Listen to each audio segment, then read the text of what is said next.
Praise the Lord. ஆண்டவராய் இயேசு கிறிஸ்துவின் இனிய நாமத்தினாலே அன்பின் வாழ்த்துதல். அன்பு பிள்ளைகளே, இந்த நல்ல நாளிலே நீங்கள் ஆண்டவருடைய சமூகத்திலே தெய்வத்தை நோக்கி பார்த்து நீங்கள் ஆவலோடு, ஆண்டவரே நீங்கள் எங்களோடு பேசணும் என்று சொல்லி நீங்கள் வாஞ்சியை கடந்து வந்திருக்கிறீங்களா? தேவன் நிச்சயமாய் இந்த காலை பொழுதில் தேவன் நிச்சயமாய் உங்களோடு பேசுவார். நீங்கள் எதிர்பார்த்திருக்கிற முடிவை அவர் அங்கே கொடுத்து அவைகளை எல்லாம் சமாதானத்துக்கு ஏற்ற வண்ணமாக அவர் உங்களுக்கு அமைத்து கொடுக்க அவர் மகா வல்லமை பொருந்தின தேவனாய் இருக்கிறார். இந்த காலையில் என்ன எதிர்பார்ப்பு, என்ன வாஞ்சியோடு வந்திருக்கிறீங்க? ஒருவேளை நீங்கள் சொல்லலாம், ஆண்டவரே நேற்றைய தினம் நான் ரொம்ப சோர்ந்து போயிட்டேன், ரொம்ப சோர்வோடு இருக்கிறேன், என்ற செபத்துக்கு பதிலே இல்லை போல நான் உணர்றேன், ஆனால் நான் என்ன செய்கிறேன் என்று சொல்லி இந்த திருவசனத்துக்கு நீங்கள் காத்து கொண்டிருக்கிறீங்களா? நிச்சயமாய் கர்த்தர் உங்களுடைய வேண்டுதல்களை கேட்பார்கள். பிள்ளைகளே, தேவன் உங்களை நன்றாய் அறிந்திருக்கிறார். இன்றைக்கு நீங்கள் சொல்லலாம், ஆண்டவரே எங்களோட வாழ்க்கையில் நம்மளை புரிஞ்சு கொள்றதுக்கு ஒரு மனுஷனை காணுமே, ஒருவர் இல்லையே, என்னை தேற்ற ஆற்ற எனக்கு ஒரு நல்ல வார்த்தை சொல்ல யாருமே இல்லை என்று சொல்லி நீங்கள் ரொம்ப சோர்வோடு கூட காணப்படுறீங்களா? ஆண்டவர் வசனம் இன்றைக்கு உங்களை தைரியப்படுத்த போகிறது. எந்த நாள் நான் தேவனுடைய வசனத்தை தியானம் பண்ணுவோமா? மத்தேயு எழுதின சுவிசேஷ புஸ்தகம் 6வது அதிகாரம் 8வது வசனம் இப்படி சொல்கிறது: உங்கள் பிதாவை நோக்கி நீங்கள் வேண்டிக் கொள்ளுகிறதற்கு முன்னமே உங்களுக்கு இன்னது தேவை என்று அவர் அறிந்திருக்கிறார்.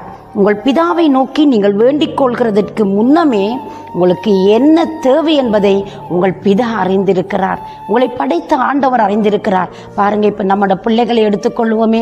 அந்த பிள்ளைகள் தன்னுடைய தகப்பனிடத்தில் உரிமையோடு வந்து கேட்பார்கள் சில விஷயத்தை. இது எனக்கு கட்டாயமாக வேண்டும், இந்த தேவை எனக்கு சந்திக்கப்பட வேண்டும், இந்த காரியத்தை நீங்கள் எனக்கு வாங்கி கொடுங்கப்பான்னு சொல்லுவாங்க. சில நேரத்தில் அந்த தகப்பன் தன் பிள்ளைக்கு என்ன தேவை என்று பார்த்து பார்த்து அவர் வாங்கி கொடுப்பார்.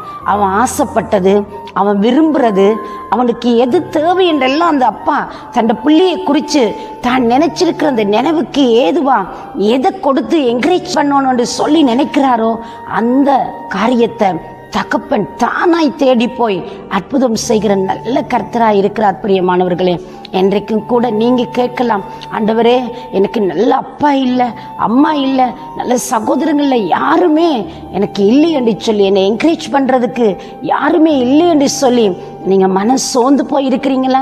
மன சோர்வோடு கூட ரொம்ப துக்கப்பட்டு கொண்டிருக்கிறீங்களா?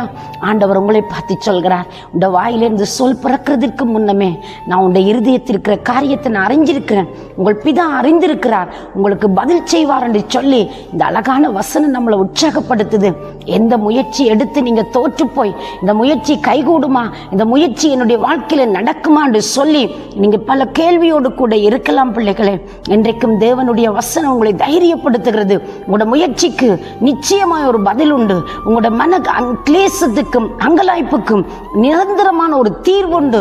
அது நம்முடைய ஆண்டவரிடத்தில் உண்டு. அன்பானவர்களே, நீங்க அவரை நோக்கி பார்க்கிற ஒவ்வொரு நிமிஷமும் அவர் உங்கள் பக்கமாய் கடந்து வந்து உங்களை அவர் நிச்சயமாய் ஆசீர்வதிப்பார்.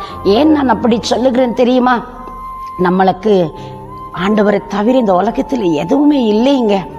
அவர் தாமே பாடுபட்டபடியினால், அவர் சோதிக்கப்பட்டபடியினால் பாடுபடுகிறவர்களுக்கும் சோதிக்கப்படுகிறவர்களுக்கும் அவர் உதவி செய்ய வல்லவராய் இருக்கிறார் என்று சொல்லப்படுகிறது. அவருக்கு வேதனையின் உச்சக்கட்டம் தெரியும்.